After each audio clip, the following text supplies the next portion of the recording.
A ele seja dado todo louvor para sempre. Segundo Reis, capítulo 23, versículo 1. Então o rei ordenou a todos os anciãos de Judá e de Jerusalém se ajuntarem a ele. E o rei subiu à casa do Senhor, e com ele todos os homens de Judá, e todos os moradores de Jerusalém, e os sacerdotes, e os profetas, e todo o povo, desde o menor até ao maior. E leu aos ouvidos deles todas as palavras do livro do concerto, que se achou na casa do Senhor. E o rei se pôs em pé, junto à coluna, e fez o concerto perante o Senhor, para andarem com o Senhor, e guardarem os seus mandamentos, e os seus testemunhos, e os seus estatutos, com todo o coração e com toda a alma, confirmando as palavras deste concerto, que estavam escritas naquele livro, e todo o povo esteve por este concerto. Amém. Podem sentar-se glorificando o nome do Senhor. Eu estou muito feliz em participar, em estar aqui no primeiro dia do Aviva. E gostaria de meditar com os irmãos sobre adoração exclusiva, condição para o avivamento. Repita comigo. Adoração exclusiva, condição para o avivamento. Eu louvo o nome do Senhor por ter nascido nessa geração. Mas, por muitas vezes, pastor Carlos tem ouvido dos mais velhos que eu. No meu tempo. E eu fico muito feliz por eles terem vivido o avivamento no seu tempo. E a Bíblia está repleta de histórias de avivamento. E todas elas são magníficas. A questão é, só existe necessidade de avivamento porque alguém não está tão vivo, alguém não está tão aceso, alguém não está tão puro quanto deveria estar. E no nosso tempo não é diferente. Vivemos dias de avivamento. Mas Deus não quer que vivamos apenas dias de avivamento. Ele quer que nós vivamos em avivamento. Que o avivamento seja um estado e não apenas um momento. Que os nossos anciãos digam um dia: no meu tempo era bom, mas hoje é melhor. No meu tempo a gente fazia, mas nunca eu vi o que está acontecendo hoje. E o que é necessário para que a obra esteja viva, para que a chama esteja brilhando em toda a sua intensidade? A palavra nos dá a resposta: adoração exclusiva. Nós fomos feitos à imagem e semelhança de Deus para adorá-lo. E para adorá-lo, precisamos conhecê-lo. E para conhecê-lo, precisamos estar perto dele. Para estar perto dele, precisamos viver uma vida de santidade, porque ele é santo. E para vivermos uma vida de santidade, precisamos nos submeter aos seus mandamentos, aos seus estatutos e aos seus juízos. E é aí que mora o problema. Estar perto de Deus é maravilhoso. Sentir a presença de Deus é magnífico. Entender que Deus está controlando a nossa vida e a nossa história nos traz descanso. Mas existe uma condição para tudo isso. E a condição é a exclusividade. E exclusividade é uma palavra pesada. É uma palavra que nos faz entender que para que alguém seja exclusivo, todo o resto precisa ser excluído. O tempo do rei Josias O texto do qual acabamos de ler, ele fala de um tempo parecido com o nosso tempo.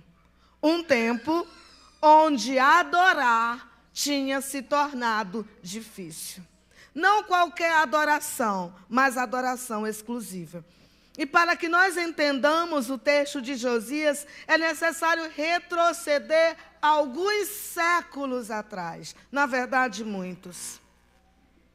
Quando o Senhor chamou Adão naquele dia, Adão, onde estás? Que ele respondeu, estou aqui, Senhor. Ouvi a tua voz e me escondi. Desde aquele dia, a adoração se tornou um problema. Por quê? Porque acabou a exclusividade de Deus no coração do homem. Até aquele dia, Deus ocupava a totalidade do coração do homem. Mas a partir da queda, o homem perdeu a condição de normalmente, naturalmente, adorar o Senhor. A partir daquele dia, adorar o Senhor tinha que partir de uma decisão. Não era mais natural. Não era simplesmente uma condição de existência. Acontece que é mais fácil não adorar. Mas vamos andar um pouco mais no tempo. O Senhor, nós saímos, a humanidade saiu desse estado de inocência para um estado de consciência. E agora eles precisavam adorar o Senhor a partir do seu livre-arbítrio. Eles precisavam desejar, decidir adorar o Senhor. Mas eles falharam.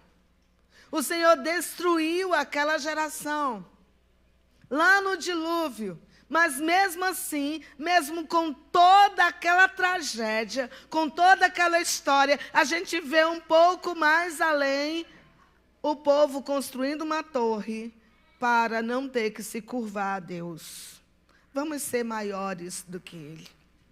Então o Senhor chama um homem de Ur dos Caldeus para fazer a partir deste homem uma geração de adoradores exclusivamente para ele. Eu vou fazer de ti uma nação. Não vai ser qualquer nação, vai ser uma nação de adoradores. Mas apesar de Abraão, Isaque e Jacó terem perseverado na promessa e na aliança, os seus descendentes falharam. E a gente vê esses descendentes lá no Egito escravizados. E mesmo após terem sido resgatados do Egito, com a mão poderosa do Senhor, a gente os vê na primeira tribulação, construindo um bezerro de ouro, se inclinando diante dele e dizendo ao bezerro, você é o nosso Deus que nos tirou do Egito. Eles quebram a aliança. Então o Senhor estabelece um mandamento. O Senhor estabelece um mandamento para lembrá-los de onde eles haviam caído e as consequências dessa queda. E o primeiro desses mandamentos é: não terás outros deuses diante de mim. Não farás para ti imagem de escultura. Não chamarás o nome do Senhor teu Deus em vão. Lembra-te, há um dia exclusivo para a sua glória. Ele exige exclusividade. Mas apesar de todos os milagres do Egito, apesar de todos os livramentos do deserto, apesar de todas as batalhas invencíveis serem conquistadas, apesar do Senhor mostrar a sua mão poderosa sobre o seu povo, ao se estabelecerem na terra, eles seguiram aos deuses moabitas, cananitas, edonitas, fenícios e todo aquele povo que o cercava, cheio dos seus deuses pagãos. que deveriam ser impactados pela nação de Deus, foram agora a prova para a nação de Deus. E eles perderam. Eles falharam. Ao invés de proclamarem o nome do Senhor, atraindo as nações para Deus, eles foram atrás dos deuses das nações. O concerto que o Senhor havia feito por meio de Davi foi esquecido. Quando aquele povo se achou bem, esqueceu do Senhor.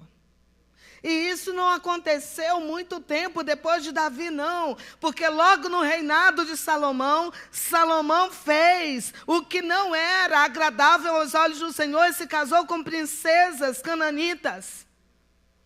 E elas trouxeram os seus deuses. E acreditem, o templo do Senhor foi profanado ainda no reinado do homem mais sábio de todos os tempos. Porque sabedoria sem unção é um desastre. Sabedoria sem a presença do Espírito Santo se torna argumento e justificativa para a soberba. Porque este homem não seguiu, e no meio da sua vida, embora ele tenha se voltado para o Senhor, mas ele profanou o templo do Senhor. O seu descendente, Roboão, fez ainda pior do que ele, e o reino foi dividido. E isso é muito importante que a gente relembre, porque a idolatria, ela anda em uma escala crescente na história do povo de Israel. Sempre dá para piorar.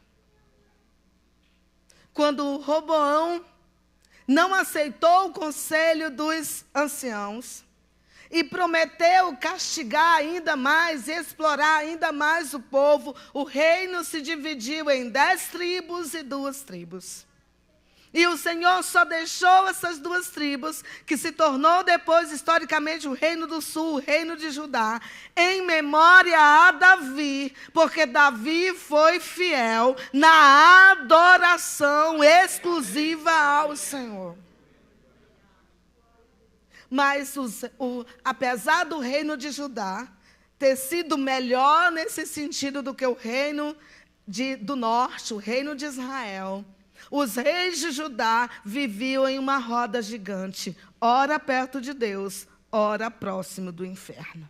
Ora adorando a Deus, ora adorando a Baal, a Astarote, Milcom e todos os deuses do panteão cananita. Josias nasce. Josias nasce como fruto da, não apenas soberania, mas da misericórdia de Deus. Por quê? Porque Josias é profetizado 300 anos antes do seu nascimento. Um dia, quando Jeroboão, que foi o que ficou sob o governo, sendo rei do reino do norte, ele construiu 2 bezerros de ouro. E ele colocou um em Dan e outro em Betel. E ele disse: vocês não precisam mais subir à cidade santa. Vocês não precisam mais subir ao templo em Jerusalém. Aqui estão seus deuses. Colocou no extremo do país. Instituiu sacerdotes falsos e idólatras. E colocou lá os bezerros para que o povo deixasse de adorar a Deus e adorasse a uma estátua sem vida e sem poder.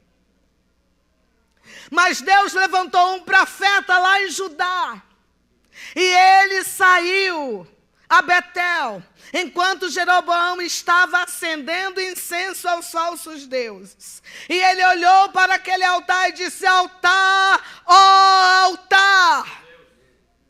Um dia, os ossos dos sacerdotes que hoje queimam sobre ti, serão queimados em ti, e as cinzas se espalharão em cima dos seus sepulcros. Porque vem aí, nascerá a casa de Judá um Josias, e ele purificará a nação de Deus.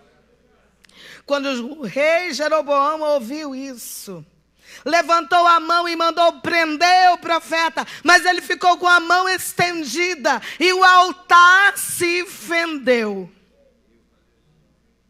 Mas apesar de todos os avisos, o povo continuou seguindo aos seus ídolos. Então veio um rei após outro, até que chegou o 13º rei, chamado Ezequias. E ele fez um concerto, destruiu os altares, ele restituiu a adoração do Senhor, e parecia que tudo estava bem, mas ele morreu. E no seu lugar veio o rei Manassés. E a Bíblia fala que Manassés foi o pior rei de Judá, porque ele não apenas trouxe de volta os ídolos, restituiu o cargo dos sacerdotes idólatras, colocou altares nas montanhas, colocou porte-ídolos nas estradas, instituiu o trabalho das sacerdotisas de Aserá. Ele passou filhos no fogo, ele sacrificou a Moloque, ele sacrificou seus filhos pequenos a Moloque. Ele fez o que era errado, mas ele fez pior. Ele fez o povo errar o caminho do Senhor. E ele derramou muito sangue inocente. Então o Senhor o matou. E no seu lugar, Amon, o seu filho, começou a reinar. Mas Amon era pior do que Manassés. 2 anos depois de ter assumido o trono, o Senhor permitiu uma conspiração e Amon morreu pela mão dos próprios aliados que tinha. Então subiu ao trono Josias. E ele tinha apenas 8 anos de idade. Mas o que pode se esperar de um menino de 8 anos de idade, cujo avô era o maior idólatra da história da nação, cujo pai era pior do que o avô? O que se pode esperar de alguém com uma ascendência tão cruel? Quando a gente olha para a situação do mundo, para a situação do Brasil hoje, para a situação da igreja brasileira, os mais velhos têm motivos para perguntar: o que será da igreja? Como será a igreja de amanhã? Quando eu penso que muitos líderes hoje se preocupam, oram e choram, dizendo: quem me substituirá? Por quê? Porque há uma crise vocacional. Nós mesmos, como pais, dificilmente, raramente, você vai ver um pai dizendo: eu estou criando esse menino para ser um pastor. Eu estou criando esse menino para ser um missionário. Não, eu estou criando esse menino, eu já estou fazendo a poupança da faculdade dele, porque esse menino vai ser. E aí a gente tem a lista do topo das profissões. E tudo bem. Eu mesma tenho 3 faculdades, algumas pós-graduações e um mestrado. E estudar é bom, é maravilhoso, porque Deus quer que estejamos no topo. Os lugares altos deste mundo não foram feitos para os idólatras, foram feitos para o povo do Senhor. Porque nós devemos estar nesses lugares para influenciar. Mas também não podemos nos esquecer que o Senhor sempre escolherá em cada geração pessoas que Ele vai retirar e trazer para a exclusividade do seu trabalho. E deveria nos dar alegria e contentamento saber que este homem pode ser o meu filho que é bebê hoje. Nós deveríamos criar os nossos filhos, abençoar os nossos filhos e colocar a mão na cabeça dos nossos filhos dizendo: seja aquilo que o Senhor determinou como propósito para a sua vida. Porque nós estamos em um momento em que Josias são necessários. Precisamos ser, precisamos alimentar e precisamos orar pelos Josias que precisam nascer. Por quê? Porque o mundo continuará em trevas. E a Bíblia diz que essas trevas tendem a piorar. Mas eu quero passar um pouco mais adiante. A gente olha o caos, o Israel está em caos. Israel já está, na verdade, desertada, destruída, já foi levada cativa. Só Judá ainda resta como um reino. Então esse povo de Judá deveria estar preocupado. Por quê? Porque Israel já foi para o cativeiro. Mas Israel não está tão preocupado assim. Mas Deus está no controle da história. Deus nunca sai do controle da história. Nós nos preocupamos e é dever nosso nos preocuparmos. Mas enquanto nós nos preocupamos, Deus se ocupa, Deus trabalha. E lá no secreto, a Bíblia não explica como, se foi algum conselheiro de Josias que era temente ao Senhor, se perto dele havia algum escriba, se perto dele havia algum profeta, a Bíblia não diz. Mas a Bíblia diz uma coisa, que Josias começou a buscar o Senhor. E quando nós começamos a buscar o Senhor, coisas em nós se movimentam. Quando nós procuramos o Senhor, a palavra de Deus é como um espelho e ela nos confronta. E Josias foi confrontado com a sua história, com a história dos seus ascendentes. O certo é que este menino busca ao Senhor.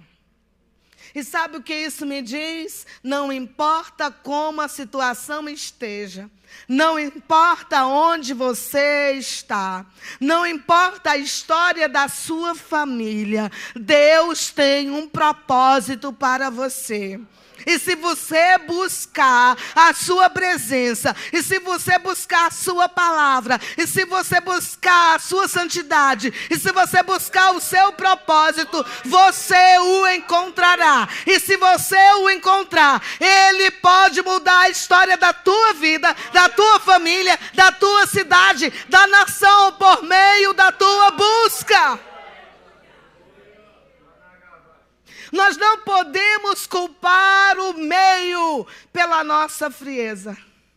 Nós não podemos culpar os nossos pais pelo nosso afastamento da igreja. Nós não podemos dizer, eu era daquela igreja, agora não sou mais, porque o pastor. Não, a busca de Deus é pessoal e intransferível. Porque a salvação é pessoal e intransferível. O desejo que Deus colocou em nós, da eternidade, é pessoal e intransferível. E basta cada um de nós buscarmos o Senhor. Mas imagina buscar o Senhor. Você pode dizer assim, tem muita gente que busca o Senhor só com interesse. Um emprego, uma casa, um marido, uma viagem, um sonho. Hoje tem muito disso. Parece que o Senhor é um homem muito rico que anda distribuindo presentes e a igreja é um grande supermercado com gôndolas bem baixas que a gente pega as coisas bem facinho. Mas o evangelho não é isso. O evangelho é cruz. O evangelho é renúncia. O evangelho é eu escolho Deus porque Ele me escolheu primeiro. E se Ele me escolheu, e se eu entendi que sou dele, nada mais é tão importante quanto amá-lo, segui-lo, adorá-lo, fazer a sua vontade, estar nele, com ele, na presença dele, fazer o que agrada a ele. Tem um preço? Tem!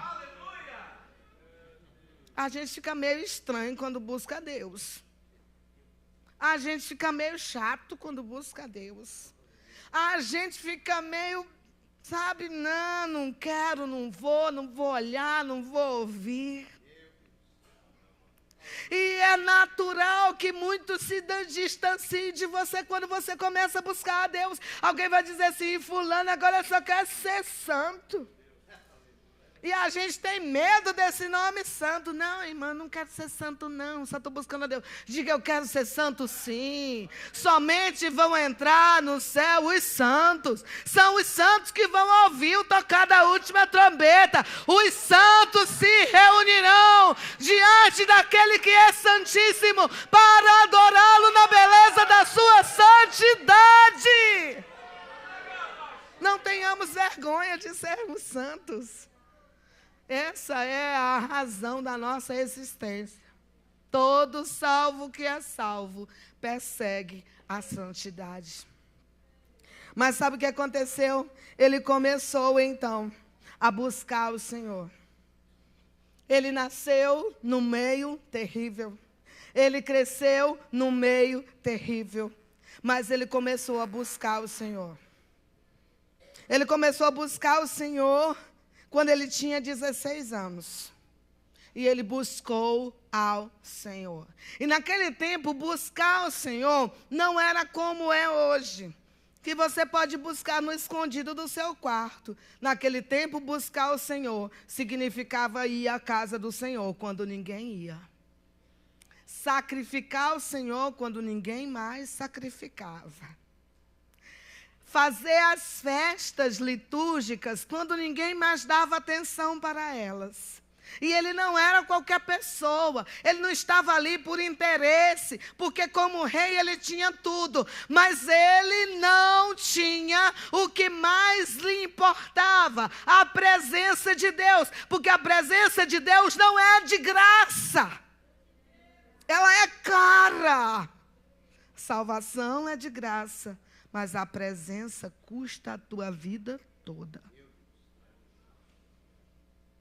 E o que a gente vê hoje, muitas vezes, na nossa própria vida, é que a gente está feliz em fazer parte do povo que vai morar no céu. Eu já vou sentir a presença de Deus mesmo lá, vou viver com Ele. Não vá pensando assim. Vá buscando a presença agora. Vá para o templo. Obedeça a palavra. Junte-se com os fiéis. Então uma sementinha lá plantada começou a florescer e o jovem começou a buscar o Senhor, porque sentiu necessidade ao ler a palavra do Senhor. Mas ler a palavra do Senhor tem consequências. E saiba de uma coisa, que se buscar a presença do Senhor tem consequência, buscar a presença do Senhor em profundidade, com intimidade, vai mudar radicalmente sua vida. Tenha cuidado. Se você está bem e acomodado, eu lhe aconselho, não busque em profundidade, porque geralmente ela muda a sua vida. E é por isso que tem muita gente que não busca. Sei lá o que Deus quer comigo. Deixa eu ficar aqui quietinho no meu canto, tá tão bom. Mas por melhor que seja você no seu cantinho, ainda não está tão bom quanto você na presença dEle. Com intimidade com Ele, ouvindo a voz dEle, podendo falar com Ele, sendo direcionado por Ele, guiado por Ele, abençoado por Ele, guardado por Ele. Nós precisamos da presença dEle, a nossa alma precisa dEle. E sabe qual foi a consequência? Josias se lembrou do templo do Senhor. Josias se lembrou que o povo não tinha acesso ao livro, que o povo tinha se esquecido do Senhor. Então ele começou a purificar Judá e Jerusalém. Quando a gente pensa em purificação ritual, a gente geralmente pensa num banho, num batismo. Mas não era disso que Josias estava falando. Não era isso que Judá e Jerusalém precisavam. Então ele começou a destruir altares. E sabe onde estavam os altares? No templo. Ele começou a purificar o templo.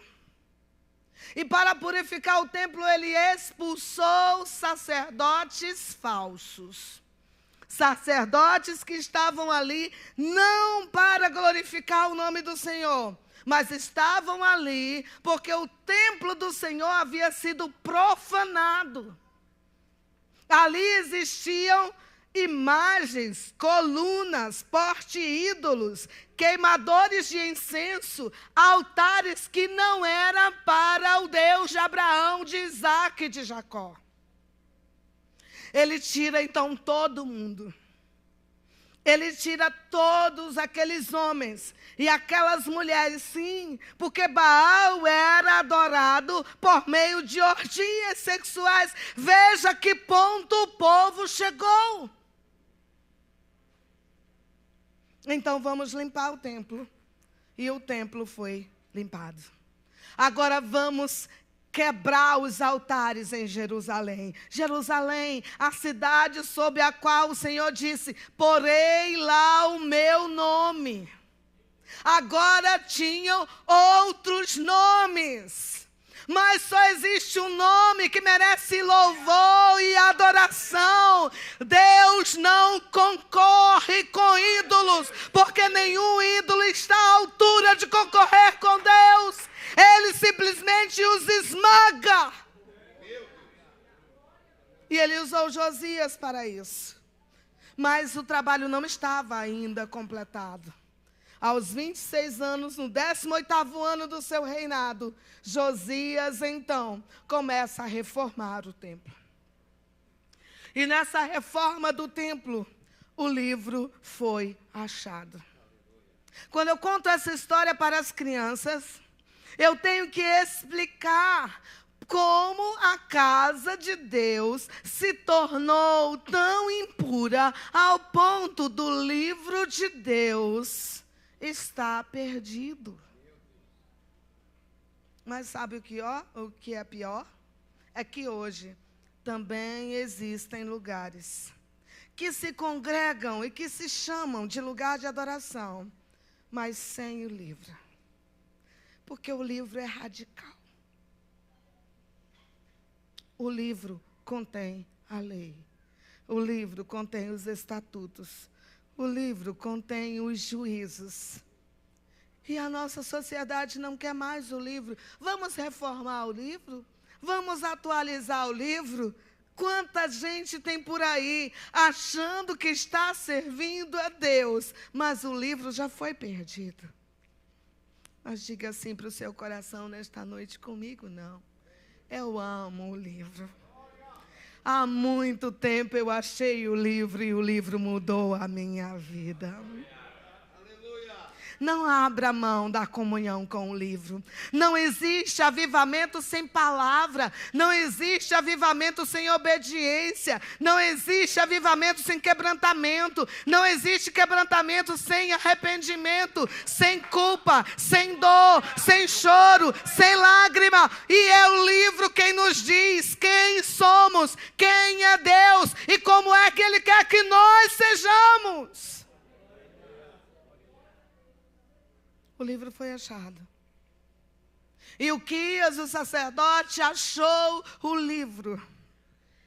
E ele chama Safã, o escrivão, e diz: fala para o rei Josias que o livro foi achado, leva para ele. E quando Safã chega diante de Josias, ele lê o livro. E quando Josias ouve as palavras do livro, a sua alma se angustia, ele rasga as suas vestes, porque um juízo se aproxima de Judá.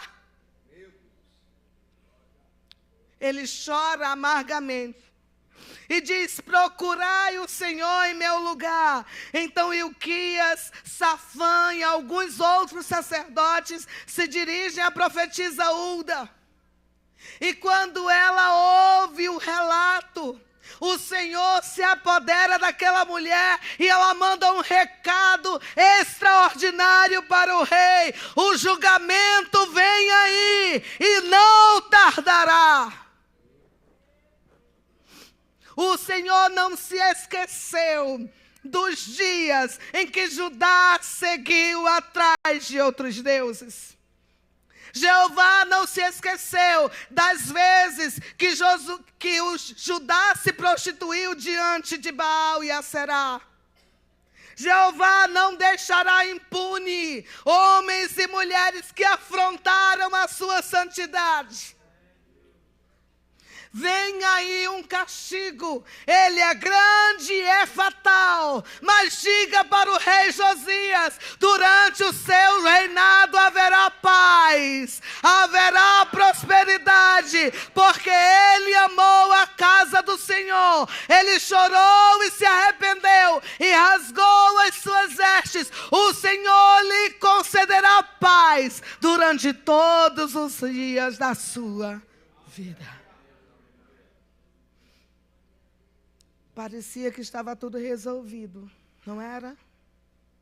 Mas quem lê o livro não quer paz só para si. Quem lê o livro busca paz para a nação. Quem lê o livro é contaminado pelo amor que o dono do livro é. Não existe crente que ame o Senhor, que esteja vivo, que ame a palavra do Senhor, que não se preocupe com a salvação dos outros. Não existe crente realmente vivo, realmente cheio da presença do Senhor, que não sinta amargura e tristeza quando vê alguém caminhando a passos largos para o inferno. A igreja que não discipula, que não evangeliza, que não faz missões, ela tem um problema muito grande, está afastada do livro. Mas quando a igreja discipula, evangeliza, faz missões, se preocupa, ela está provando: amamos o livro, conhecemos o livro, encontramos o livro. O Deus do livro é o nosso Deus. Precisamos falar do livro para todas as nações. Eu amo essa parte da história. Ele poderia ficar com a notícia para si. Mas o texto que nós lemos no início dessa pregação foi: o rei convoca o povo. O rei coloca os seus arautos em caminho. E diz: saiam pelas vilas, pelas cidades, pelos vilarejos, pelos lugares desertos e anunciem, voltem-se para a casa do Senhor, venham para o templo, venham para o Senhor. Nós precisamos nos voltar para Deus. Ele chama todo o povo e o povo ouve, porque a nossa alma tem sede de Deus. A nossa carne tende para o pecado, mas o nosso espírito anseia pela presença do Criador. O nosso espírito se alegra na presença de Deus. E então as pessoas foram.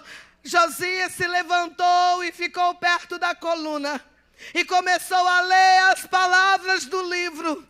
E enquanto ele lia as palavras do livro, o povo entendia que um grande juízo vinha sobre si.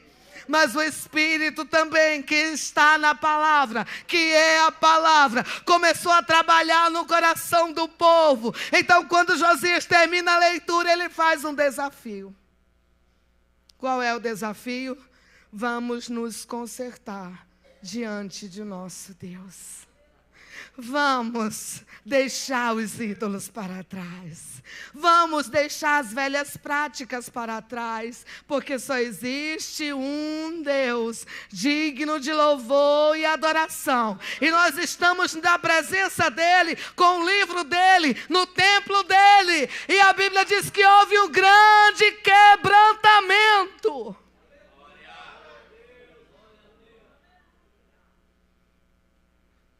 Quebrantamento.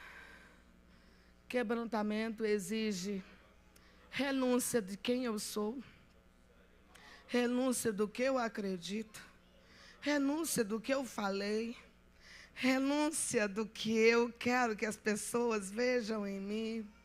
Quebrantamento mancha a maquiagem. Quebrantamento faz a gente ficar feio na foto.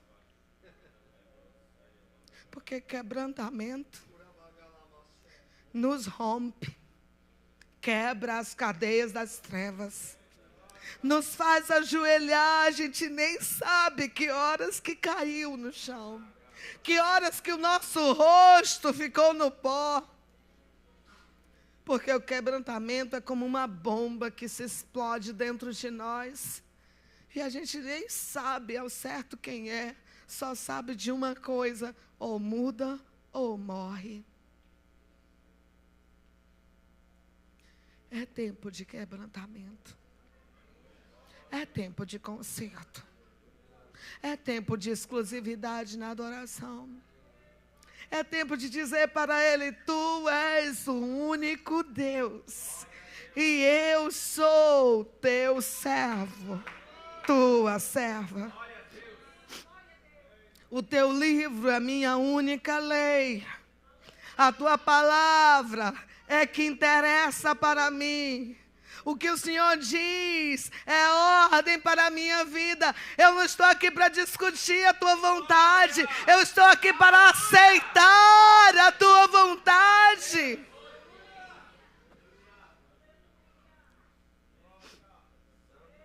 Quebrantamento muda rumos, muda profissões, muda pessoas de lugar. Quebrantamento. O quebrantamento vem antes da exclusividade. O quebrantamento é a consciência de que não estamos fazendo o que Ele quer. Não estamos fazendo como Ele quer. Não estamos fazendo na quantidade que Ele deseja. Quebrantamento não vem sem a presença do Espírito Santo. Quebrantamento nos envergonha. Quebrantamento nos faz repensar em todos os dias passados e lembrarmos a quantidade de vezes que deixamos de ver sua casa por um motivo tão pequeno. Mas quando nós queremos algo dele, que seja agora, que seja já. Senhor, eu quero, tua palavra me diz, eu tomo posse, eu recebo, eu profetizo. Mas de nada adianta tudo isso se Ele não me conhece, se Ele não me possui, se Ele não reina em mim, se Ele não é meu Senhor. Porque tem muito crente que ama ter Jesus como Salvador, mas não aceita o seu senhorio. Conserto é aceitar que Ele é Senhor. Mas o povo fez um conserto. E o sinal do concerto foi: voltem e venhamos a celebrar a Páscoa do Senhor. Então o povo sai daquele lugar, sai da frente do templo e volta para as suas casas. Mas eles se lembram da festa do Senhor. Josias, da sua própria fazenda, tira o melhor e traz e manda dividir entre o povo. E o povo então está novamente celebrando a festa da libertação.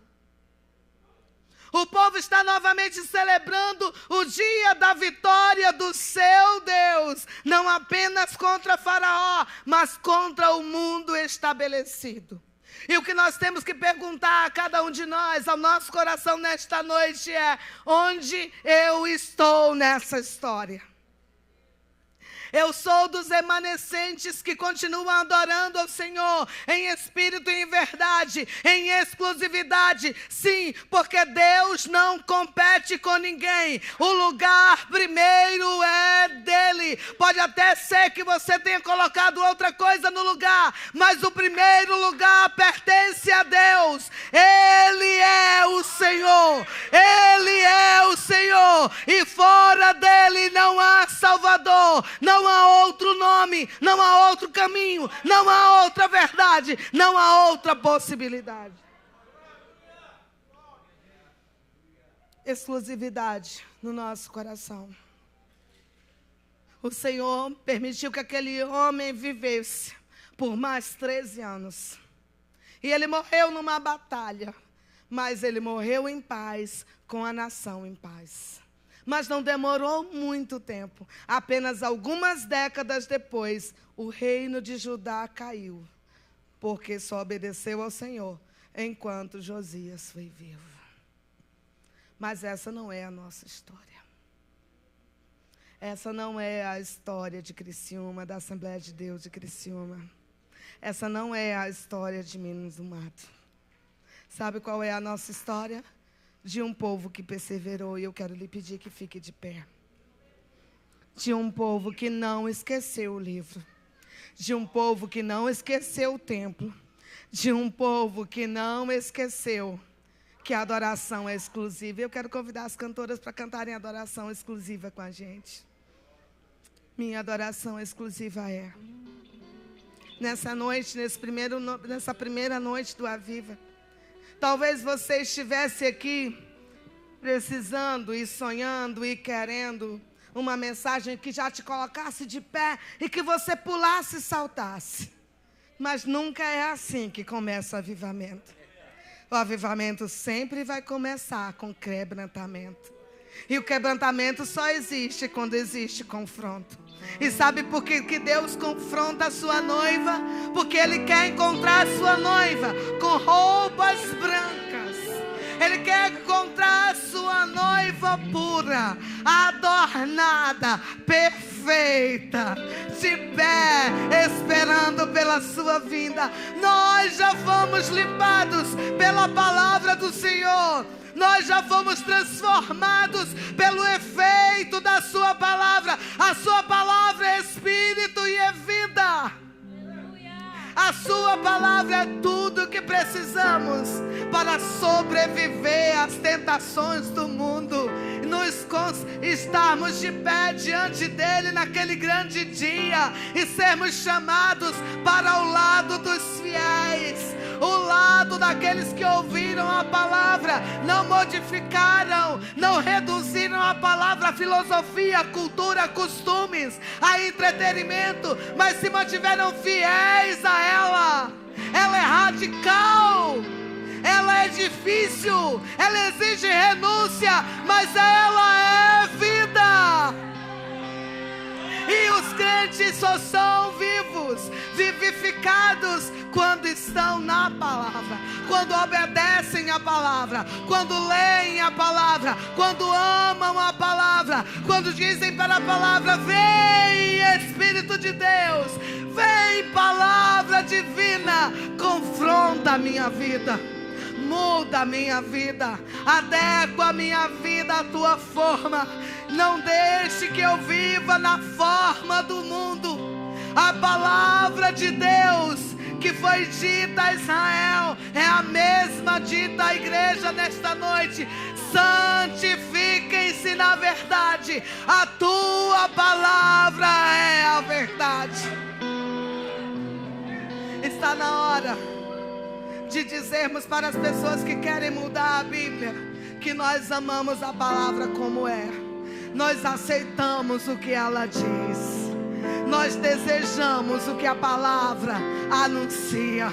Ora, vem, Senhor Jesus. Maranata, cumpre a tua palavra na minha vida. Cumpre a tua palavra na tua igreja. Comece a orar agora dizendo isso para o Senhor. Cumpre em mim os teus propósitos. Como Ana disse, que seja feito tudo conforme a tua palavra. Não deseje nada que não está na palavra. Não aceite nada que não está na palavra. Não coma nada que não está na palavra, porque somente a palavra de Deus é viva e eficaz e é penetrante. Ela nos vivifica, ela nos sara, ela nos aproxima de Deus, ela nos ajuda a ter uma vida de santidade. É a palavra que traz avivamento.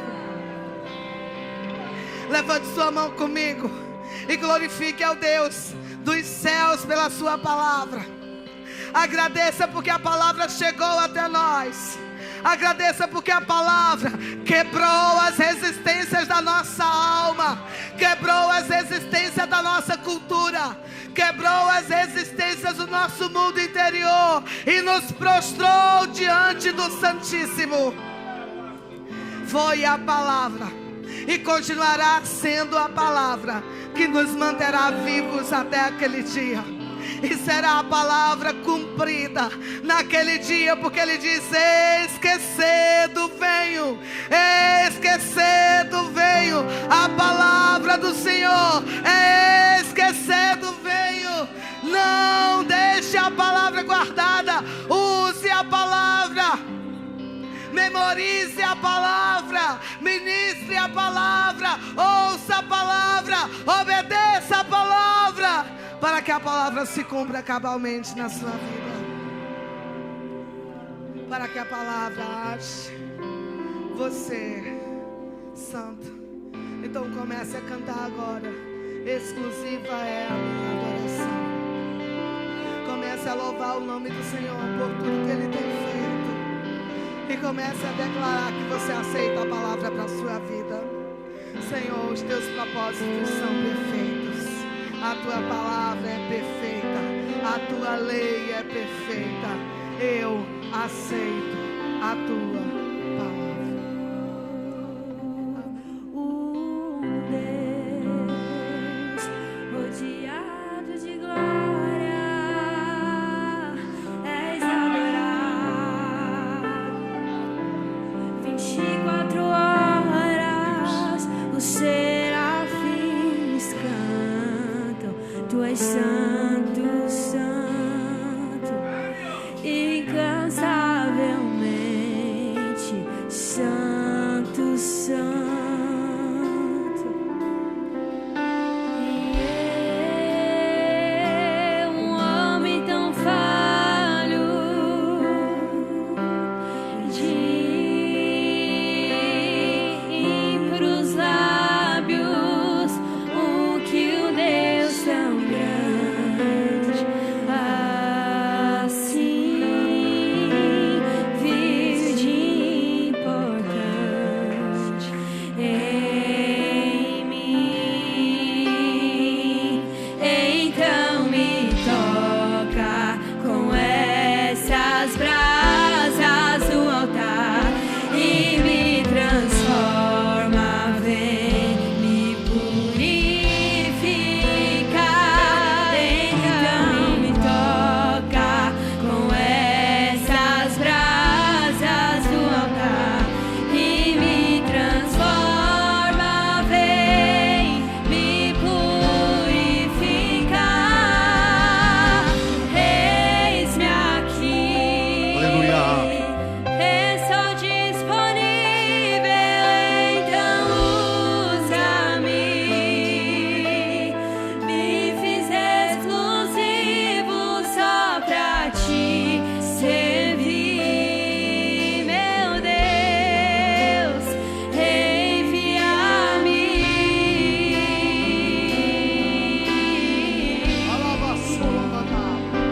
E como dizer não para o teu chamado, se me deste unção para ser usado pra tua glória, somente pra tua glória. Coloque a mão no teu coração agora. Diante da palavra que foi falado, nesta noite, diante da palavra que foi liberada nesta noite, que o aquebrantamento aconteça na tua vida. Espírito Santo, entrou pessoas aqui que precisam ser aquebrantadas. Está tão longe da tua presença, está tão empoeirada a sua vida espiritual, mas o Senhor te chamou neste lugar, nesta noite, para dizer: filho, filha, se aquebranta na minha presença, se aquebranta, se aquebranta.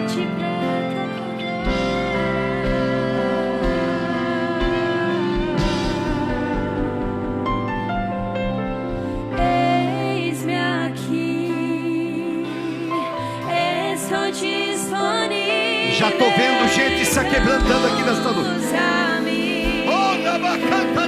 Me fiz exclusivo só pra ti.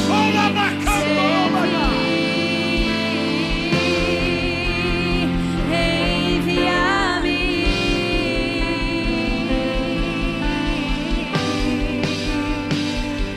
E como dizer não para o teu chamado, se me deste unção para ser usado pra tua glória,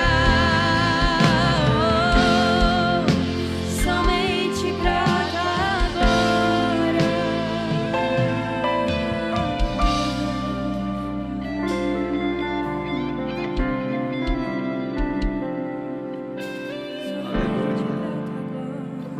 Temos alguém aqui nesta noite para aceitar a Jesus como o único e suficiente Salvador da tua vida. Temos alguém para voltar para os caminhos do Senhor.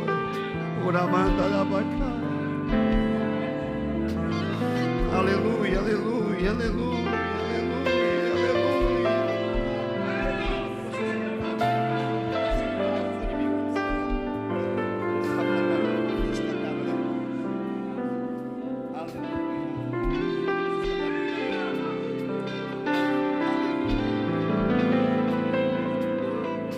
Cadê você? Temos alguém aqui nesta noite?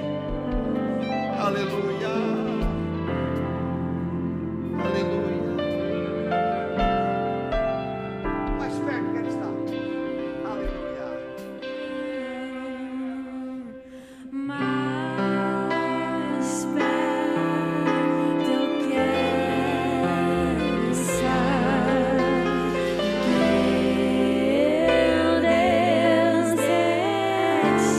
A presença de Deus está aqui.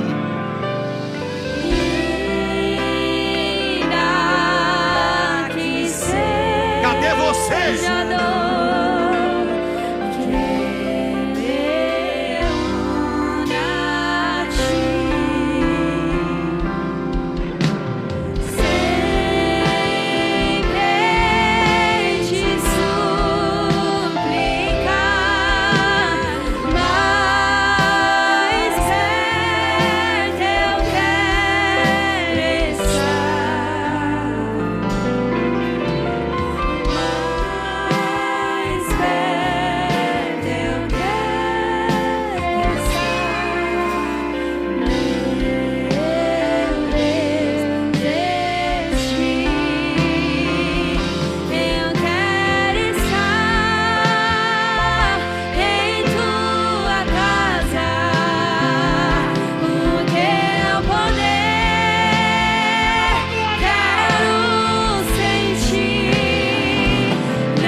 Amém, queridos? Que presença gloriosa, que presença maravilhosa está na presença de Deus.